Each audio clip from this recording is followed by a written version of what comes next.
What are you doing? Oh, what am I doing? Yeah. Well, I told you I was gonna do a little bit of cutting, right? So, Yeah. we're gonna be using the 35cc Mm-hmm. McCulloch Mac, I guess. Maybe that's what they call that version. Let's see. Yeah, I think they do, but whatever. So yeah, I was telling you about the leak, the oil leak.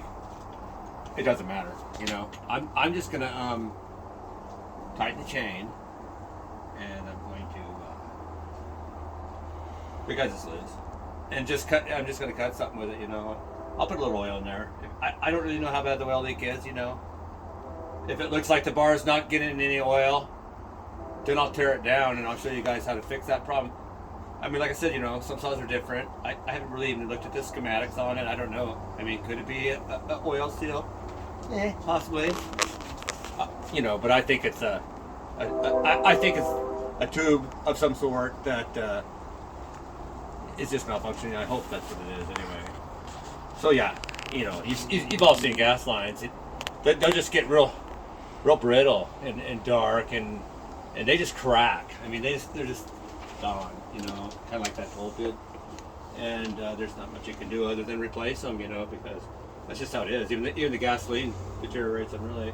But I was in there. I was out in the shed, you know, that got ransacked, you know, looking for some stuff, you know, and in one of my rollaways, and come across this Harbor Freight 6-inch magnetic parts holder. I've never even used it, you know, and I didn't. Maybe I didn't have anything to do.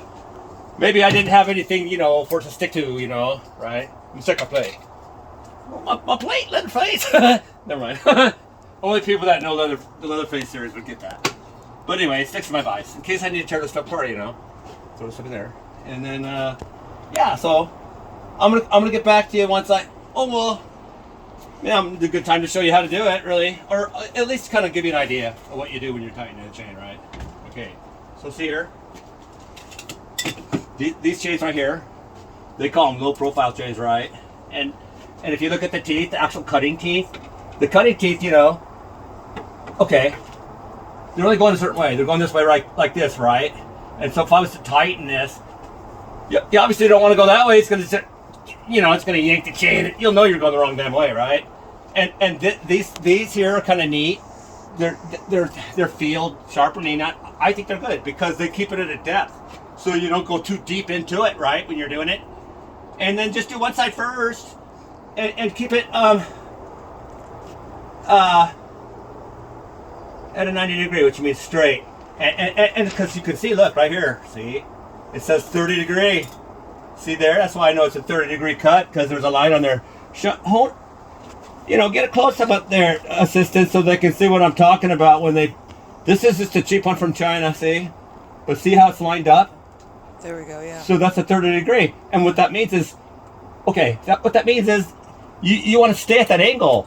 You want to stay at that angle when you're doing the teeth, you know, on that side. You want to try to, okay, see there? See the angle of my file? See?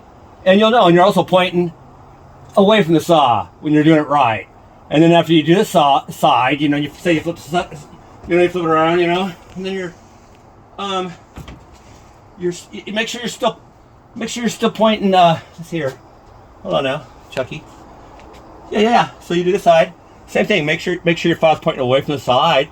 And when you file, you know, like I said, keep it at a 90. Keep it at 90. Keep it straight. And what's nice about this is you're not going to put too much pressure and dig into the bottom, because you don't want to do that either. And what's really important on a saw, this will sum it up, is you got to make sure you have that edge, because if you don't have that edge, you're just not going to cut. And these things in between too, right? These things here in between, I've heard them called 3 different things. I've heard them called gauges and rakes. They do rake across the wood. They rake across the wood, and then the tooth comes in and bites in. You know, this link, see? And they call these rakes. Well, you don't want this rake taller. If you have this rake higher than the tooth, it's not going to cut worth a shit, and you're going to have more chance of kickbacks. But I got to go. I'll show you how to cut after I tighten the chain. All right. Take care, everybody. It's really good. Goodbye.